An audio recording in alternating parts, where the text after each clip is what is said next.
Hi friends, welcome to Annapoorani tasty kitchen. சுவையான beetroot carrot sweet malai kofta வாங்க எப்படி செய்யலான்னு பார்க்கலாம். இதற்கு தேவையான பொருட்கள்: கேரட், பீட்ரூட், பால், அரிசி மாவு, சர்க்கரை, குங்குமப்பூ, நெய், துருவிய பாதாம்.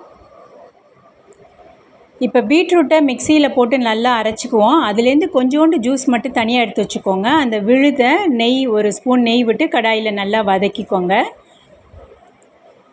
நல்லா வதங்கினதுக்கப்புறம் அரிசி மாவு ஒரு கப் சேர்த்து நல்லா கிளறி விடுங்க. சிறிது தண்ணி சேர்த்து நல்லா வெந்ததுக்கப்புறம் சர்க்கரை 2 ஸ்பூன் ஆட் பண்ணிக்கோங்க. இப்போ நம்ம கிளறும் போதே அது மாவு வெந்த பதம் நமக்கு தெரியும்.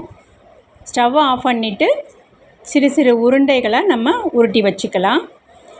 இதே நேரத்தில் பாலில் ஊற்றி காய்ச்சிக்கோங்க. பீட்ரூட் சாறை பாலில் சேர்த்துடுங்க. நல்லா கிளறி விட்டுட்டு இப்போ நம்ம உருட்டி வச்ச உருண்டைகள் எல்லாத்தையும் அதில் போட்டு ஒரு 5 நிமிஷம் கொதிக்க விடுங்க. 1 ஸ்பூன் சர்க்கரை பாலில் ஆட் பண்ணிக்கோங்க. இப்போ நமக்கு சுவையான beetroot sweet malai kofta ready ஆயிடுச்சு. இதே மாதிரி கேரட்டையும் செய்யணும். நீங்களும் செஞ்சு பார்த்துட்டு உங்கள் கமெண்ட்ஸுகளை சொல்லுங்கள். தேங்க்யூ.